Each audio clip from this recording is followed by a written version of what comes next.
Hello students, good evening. कैसे हैं आप सब? होप आप सब बढ़िया होंगे। आज की क्लास में हम वही रेसिडेंशियल स्टेटस के चैप्टर का थोड़ा रिवीजन करेंगे। पिछले 4 क्लास तो अपलोड हो चुके हैं रेसिडेंशियल स्टेटस के ऊपर। अभी 5 क्लास अपलोड होगी। आप पहले 4 क्लास देखकर ये वाला क्लास देखना, नहीं तो कुछ भी समझ में नहीं आएगा। यहाँ पर मैं रिविज़न भी करवा दूँगी आपको, फिर हम आज की क्लास स्टार्ट करेंगे। Okay, so let's get started. अभी हम रेसिडेंशियल स्टेटस के चैप्टर में क्या देखे थे? पहले तो हम देखे थे कि residential status total income of an SSC is based on residential status. Then उसके बाद हम क्या देखे थे? उसके बाद हम देखे थे कि कुछ कंडीशंस भी होता है, बेसिक कंडीशन होता है, उसके साथ एडिशनल कंडीशन होता है, कुछ रूल्स होता है वाइल डिटरमाइनिंग रेसिडेंशियल स्टेटस। ये सब हम देखे थे। पहले तो उसको थोड़ा डिस्कस कर लेते हैं, फिर आज की क्लास स्टार्ट करेंगे। रिवीजन कर लेंगे। पहले तो हमने देखा था कि total income of an SSC is based on residential status of an SSC. Then दूसरा सेक्शन जो रेसिडेंशियल स्टेटस का चैप्टर है वो सेक्शन 5 से लेकर सेक्शन 9 तक है, ये आपको पता है। और सेक्शन 9 तक है। और सेक्शन 5 क्या बोलता है? स्कोप ऑफ टोटल इनकम और meaning of total income. Section 6 residential status. Section 7 income deemed to be receive in India. Section 8 not relevant. Section 9 income deemed to be accrues arise in India. Section 7 जो बोलता है income deemed to be receive in India, मतलब मानो या ना मानो आपको मानना ही पड़ेगा आप इंडिया में ये रिसीव किए हो। या हम सैलरी के चैप्टर में डिस्कस करेंगे। ओके, अब सेक्शन 9 क्या बोलता है? Income deem to be accrues arise in India, मतलब मानो या ना मानो आपको मानना ही पड़ेगा आपने इंडिया में इनकम अराइज की है, मतलब कमाई है। अभी इसके बाद अभी हम देखे थे कुछ rules determining while consider of residential status. पहले तो रूल्स क्या था? रूल्स था अगर हर एक पर्सन का हम सेपरेटली रेसिडेंशियल स्टेटस चेक करेंगे इंडिविजुअली। ओके, प्रीवियस ईयर का चेक करेंगे स्टेटस। अभी इंडिया का सिटीजन होना या रेसिडेंट होना दोनों अलग अलग कंसेप्ट है। और देखे थे कि अगर तीन ऐसी इनकम है जो किसी में भी टैक्सेबल नहीं होगी, जैसे कि पहले income passed on tax profit, agriculture income arise in India. और थर्ड में क्या आएगा? थर्ड में आएगा exempted income under section 10 of income tax act. Okay, then the term stay in India includes territorial water of India even if ship और boat. अगर आप कहीं पर भी रहा विद इन इंडिया में रहे, विद इन इंडिया के 12 नॉटिकल माइल्स में, टेरिटोरियल वाटर में रहे, बोट में रहे, शिप में रहे, तो कहीं पर भी रहे, कैसे भी रहे, उस केस में आप इंडिया का रेसिडेंट बन जाओगे।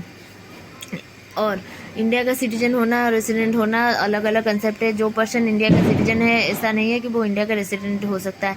ऐसा भी हो सकता है एक फॉरेन सिटीजन जो है वो इंडिया का रेसिडेंट भी बन सकता है। ओके, ये कंडीशंस के ऊपर, इंडिया के रेसिडेंट होना या ना होना ये कंडीशंस के ऊपर डिपेंड करता है। ओके, इंडिया में अगर सिटीजन होना या ना होना ये तो आपको आज पर सेक्शन आज पर 1955 एक्ट के अनुसार आपको तो पता होगा कि अगर कोई पर्सन रेसिडेंट सिटीजन होना है ना होना उसके पेरेंट्स और ग्रैंड पेरेंट्स के ऊपर डिपेंड करता है, as per Indian citizenship act 1955 में का अंदर। अभी सेक्शन 6 हमने देखा था, जो सेक्शन 6 में individual, firm, AOP, BOI, HUF, every body corporate, उस केस में, कंपनी के केस में कैसे कैसे करके हमको टैक्स चेक करना है कि वो इंडिया का रेसिडेंट है या नहीं है। Section 6 in case of individual में देखेंगे। इंडिविजुअल के केस में क्या होगा? 2 कंडीशन सेटिस्फाई करेंगे। अगर वो 182 डेज इंडिया में रहा और 60 डेज इंडिया में रहा, उसके साथ साथ 365 डेज अगर इंडिया में रहा तो वो इंडिया का रेसिडेंट बन जाएगा। कोई एक अगर बेसिक कंडीशन सेटिस्फाई कर लेगा तो वो इंडिया का रेसिडेंट बन जाएगा, नहीं तो वो नॉन रेसिडेंट बन जाएगा। अब इसके बाद हम देखे थे कि ये कुछ एक्सेप्शन भी होता है। आज सेक्शन जो एक्सेप्शन होता है रूल 126 में जो एक्सेप्शन दिया है, a person left India permanent for the purpose of employment और for the purpose of as a crew member of Indian ship, उस केस में उसको क्या होगा? उस केस में उसको मिल जाएगा, मतलब उस अगर crew member of Indian ship, उस केस में उसको उस केस में 182 डेज चेक करेंगे। फिर पहले तो यहाँ पर मैं आपको 5 एक्सेप्शन बताई थी। पहला कंसेप्ट था individual Indian citizen left India for the purpose of employment, individual Indian citizen left India as a member of crew of Indian ship, और इंडिविजुअल इंडियन सिटीजन और ओरिजिन ऑफ इंडियन ओरिजिन तो आपको मैं बता चुकी हूँ। Visit India whose total income except foreign source income of to 15 lakh, उस case में हमको 182 डेज और मोर चेक करना है।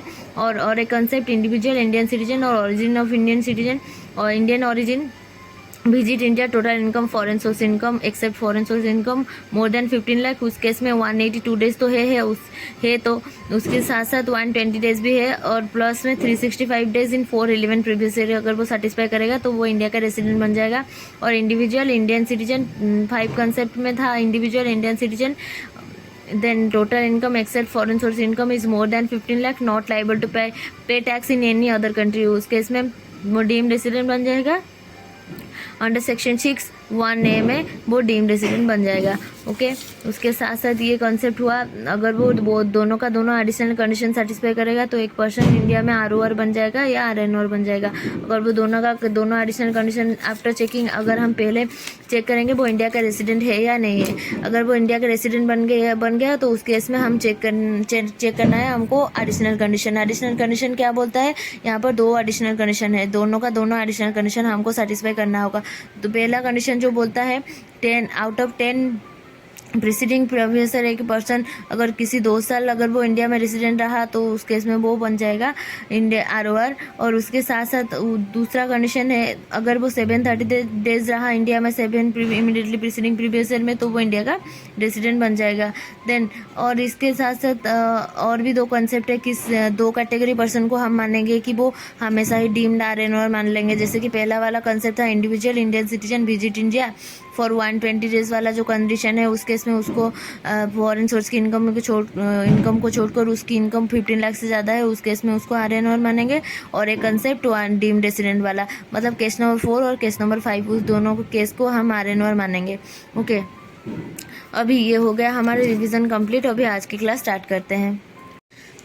अभी आज की क्लास में हम देखेंगे कि जो हम फॉरेन सोर्स की इनकम बोल रहे थे, किसको हम फॉरेन सोर्स की इनकम बोलेंगे। अगर एक पर्सन जो कंडीशन नंबर 4 में और 5 में था या 3 में था कि किस पर्सन को हम उसका टोटल इनकम 15 लाख से ज़्यादा हो एक्सेप्ट फॉरेन सोर्स इनकम, अभी हम फॉरेन सोर्स इनकम किसको मानेंगे ये हम देखने वाले हैं। जैसे कि फॉरेन सोर्स इनकम मैं लिख लेती हूँ पहले, फिर आपको दिखा दूँगी। अभी ये रहा फॉरेन सोर्स का इनकम हम किसको बोलेंगे, इनकम व्हिच आर एक्रूज और अराइज्ड आउटसाइड इंडिया एक्सेप्ट, इन सबको इनकम को छोड़कर अगर कुछ इनकम आया तो वो फॉरेन सोर्स की इनकम बन जाएगा। ये जो है ये फॉरेन सोर्स की इनकम नहीं है, मतलब इसके अलावा और कुछ आया तो वो फॉरेन सोर्स की इनकम बन जाएगा। मतलब इनकम व्हिच आर एक्रूज और अराइज आउटसाइड इंडिया, अगर कोई इनकम एक्रू और अराइज हो रहा है बाहर, इंडिया के बाहर, तो एक्सेप्शन क्या है, तो वो फॉरेन सोर्स का इनकम है एक्सेप्ट इन सब को छोड़कर, ये सब इंडियन सोर्स का इनकम है। मतलब इन सब को छोड़कर अगर यहाँ इन सब को छोड़कर अगर कोई इनकम आया तो वो फॉरेन सोर्स का इनकम है आउटसाइड इंडिया में, अगर आप कोई इनकम कमाए।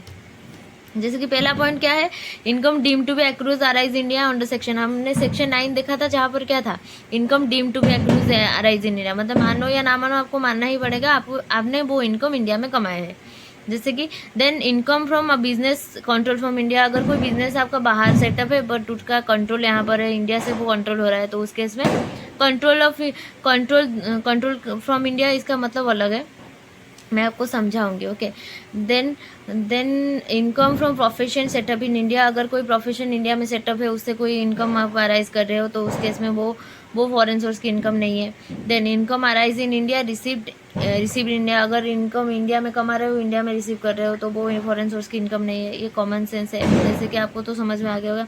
अगर कोई बिजनेस आप इंडिया में रन कर रहे हो, प्रोफेशन सेटअप इंडिया में है, तो उस केस में आपका वो इंडिया में अगर कोई इनकम अराइज हो रहा है रिसीव कर रहे हो तो वो इंडिया में टैक्सेबल हो जाएगा, तो उस केस में वो फॉरेन सोर्स की इनकम नहीं माना जाएगा। Then income deem to accrues arise in India under section 9, तो उस केस में डीम अगर कुछ इनकम को मानो या ना मानो आपको मानना ही पड़ेगा वो इंडिया में टैक्सेबल है, उस केस में भी मानना ही पड़ेगा वो फॉरेन सोर्स की इनकम नहीं है। Income from A business control from India, अगर वो एक बिजनेस है जो इंडिया से कंट्रोल हो रहा है तो उस केस में भी वो क्या हो जाएगा, वो फॉरेन सोर्स की इनकम नहीं माना जाएगा।